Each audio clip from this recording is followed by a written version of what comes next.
गणेशोत्सव आणि ईद हा सण नागरिकांनी शांततेत पार पाडावा, अफवांवर कोणीही विश्वास ठेवू नये, सोशल मीडियावर आक्षेपार्ह आढळल्यास तात्काळ कारवाई करण्यात येणार आहे। जो कोणी धार्मिक तेढ निर्माण करण्याचा प्रयत्न करेल अशा विघ्नसंतोषी लोकांवर कठोर कारवाई करू असा इशारा पोलीस अधीक्षक संदीप घुगे यांनी दिलाय। ईद आणि गणेशोत्सवाच्या पार्श्वभूमीवर सांगली शहरातून पोलिसांनी संचलन केलं। यावेळी स्वतः पोलीस अधीक्षक घुगे, अपर अधीक्षक कल्पना बारावकर, सहाय्यक अधीक्षक विमला एम सहभागी झाल्या होत्या। सध्या सुरू असलेला गणेशोत्सव आणि ईद हा सण शांततेत पार पाडण्यासाठी पोलिसांनी आज संचलन केले।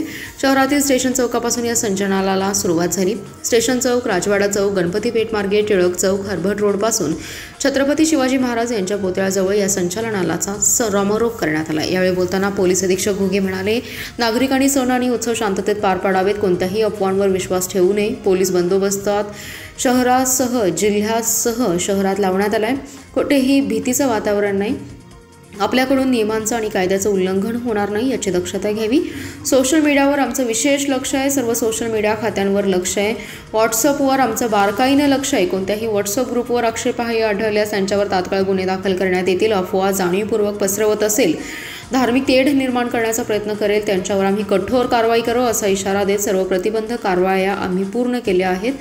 जे कायदा हातात घेणारे विघ्नसंतोषी लोक आहेत त्यांच्यावर आमचं विशेष लक्ष आहे, त्यांची वेळोवेळी माहिती घेत आहोत असंही त्यांनी सांगितलं।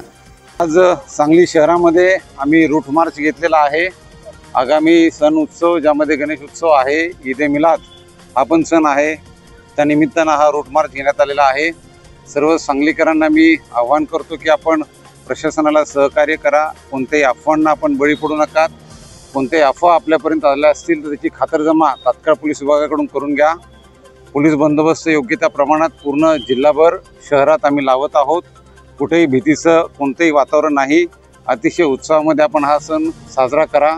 त्याचबरोबर आपल्याकडून कोणत्याही नियमांचं उल्लंघन होणार नाही, कायद्याचं उल्लंघन होणार नाही याची पण आपण सर्वांनी मिळून दक्षता घ्यायची आहे आणि पोलीस प्रशासनाला सहकार्य करायचे आहे। जय हिंद, जय महाराष्ट्र। सोशल मीडियावर काही आक्षेपार्ह पोस्ट टाकले जातात, सोशल मीडियावर आमचं विशेष लक्ष आहे।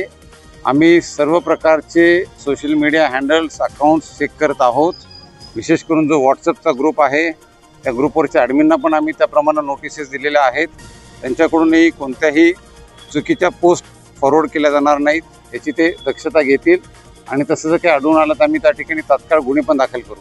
अफवांच्या संदर्भात काय भूमिका? अफवांच्या बाबतीत मी सर्व नागरिकांना आव्हान विशेष करतोय की आपण पोलीस विभागाकडे पहिले त्याची खात्री करा।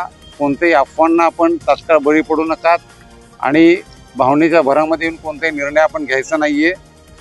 पोलीस प्रशासन त्या ठिकाणी तत्पर आहे, आम्ही अलर्ट आहोत आणि आपल्या कोणत्याही शंकांना आम्ही तात्काळ त्या ठिकाणी निरसन करण्यात येईल। अफवा पसरवणाऱ्यांच्यावर काय कारवाई होणार? अफवा जर कोणी जाणीवपूर्वक पसरवत असेल आणि कोणतेही जातीय धार्मिक तेढ निर्माण करणार असेल तर त्या ठिकाणी पोलीस प्रशासन कारवाई करेल, गुन्हे दाखल होतील आणि पुढची कारवाई करण्यात येईल। गणेशोत्सवाच्या पार्श्वभूमीवर गुन्हेगारांवर कारवाई केली।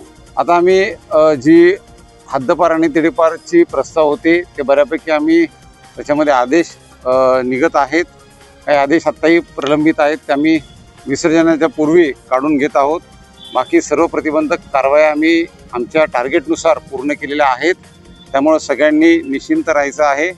विशेष करून जे कायदा हातात घेणारी काही विघ्नसंतोषी लोक आहेत त्यांच्यावर आमचं विशेष बारकाईनं लक्ष आहे।